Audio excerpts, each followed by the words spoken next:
Most people think they understand the present perfect. They have studied it in school. They have seen it in textbooks. They have practiced it in exercises. But then they open their mouth and say something like, I have seen him yesterday, or, did you ever try sushi? And suddenly everything falls apart. And the frustrating thing is, they don't even know why it feels wrong. That is the real problem. It is not that they haven't studied enough.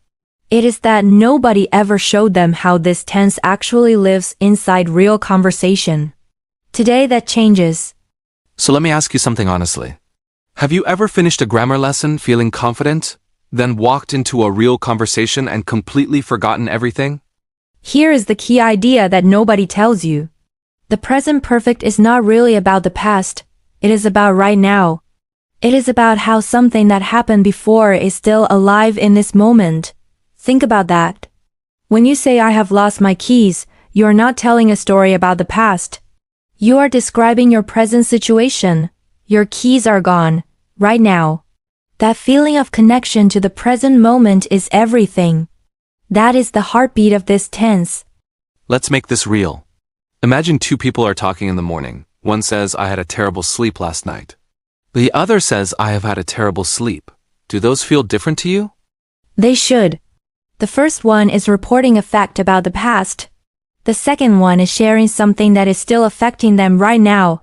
They are tired. They are struggling. The sleeplessness is not over. It is sitting right here in the conversation with them. That is the present perfect doing its job. Now let's talk about the three biggest mistakes that almost everyone makes. And once you see these clearly, you will start catching yourself before the words even leave your mouth. Mistake number 1. Using the present perfect with a finished time. This is the most common error, and it comes from a very simple misunderstanding. Listen to this. I have visited Paris last summer.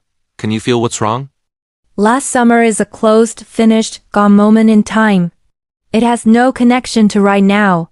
So you cannot use the present perfect there. You must say I visited Paris last summer. Past is simple, clean and finished.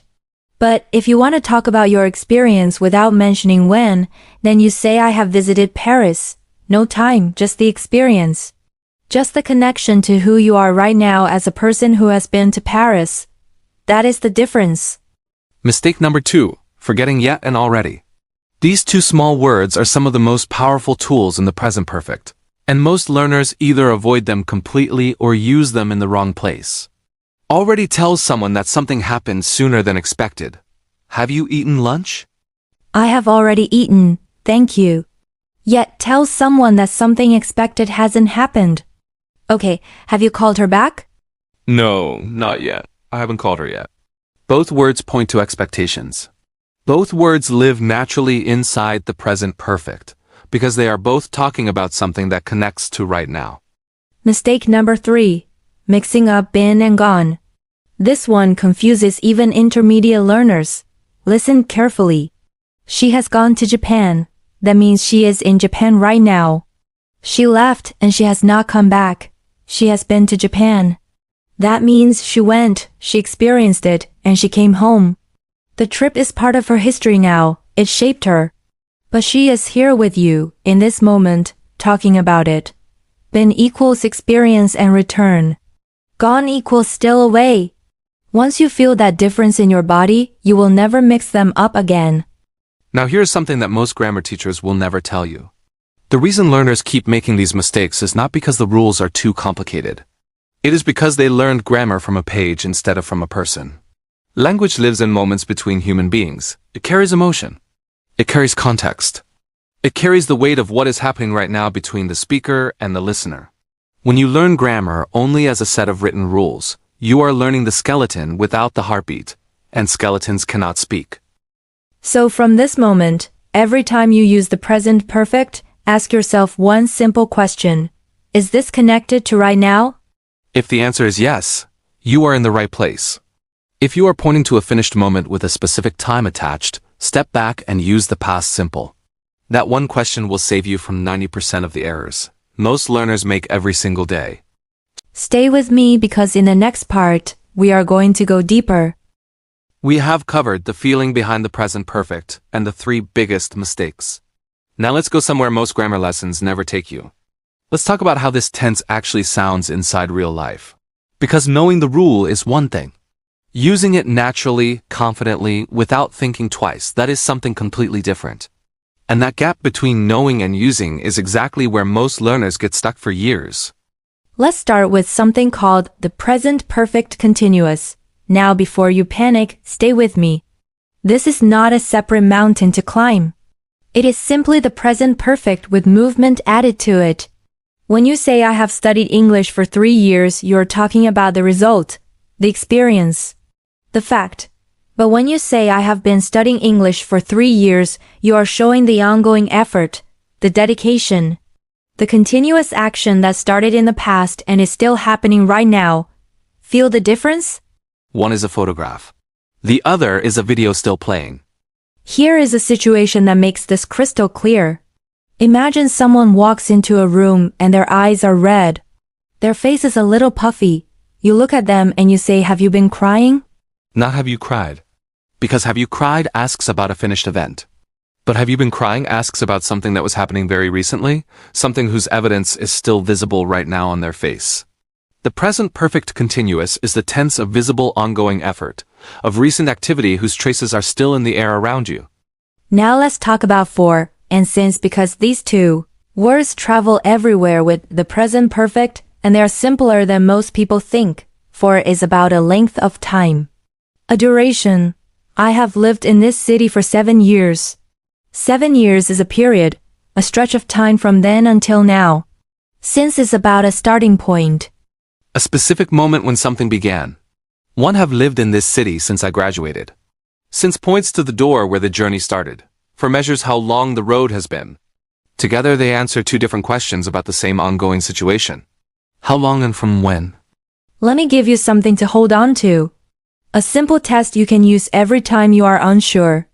Cover the time expression in your sentence and ask yourself, is this action still connected to the present moment? I have worked here since Monday. Is it still connected? Yes, you are still working there.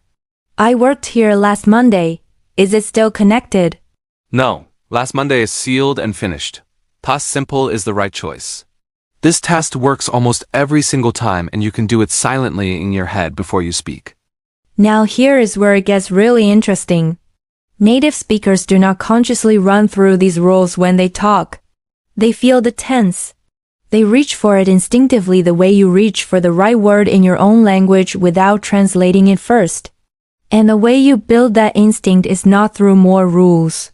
It is through exposure, repetition, and emotional connection to the language. Every time you hear a present perfect sentence in a song, in a film, in a conversation, your brain is quietly filing it away, building the pattern, strengthening the instinct. This is why listening to authentic English is not a bonus activity. It is the training ground where real grammar lives.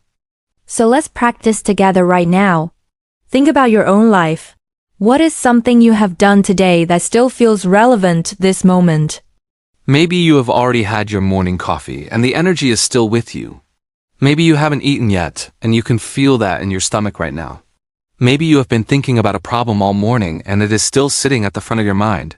These are all present perfect moments. Real ones, happening in your actual life, not in a textbook, not in a grammar exercise, in you right now. And this is the shift that changes everything for learners who finally break through. They stop treating grammar like a subject to study and start treating it like a mirror that reflects their real experience. The present perfect is not a rule to memorize. It is a tool to express the parts of your past that are still alive inside your present, your experiences, your achievements, your ongoing efforts, your unfinished business. Everything you carry with you into this moment. You have come so far in this single conversation. Think about that. At the beginning, the present perfect might have felt like a foggy, complicated rule with too many exceptions. But now you can feel it. You understand the connection to now. You know the difference between been and gone. You can use yet, already, just for, and since with confidence. You have not just learned grammar today. You have changed the way you think about English itself. And that is the kind of progress that stays with you. Not just until the next test, forever.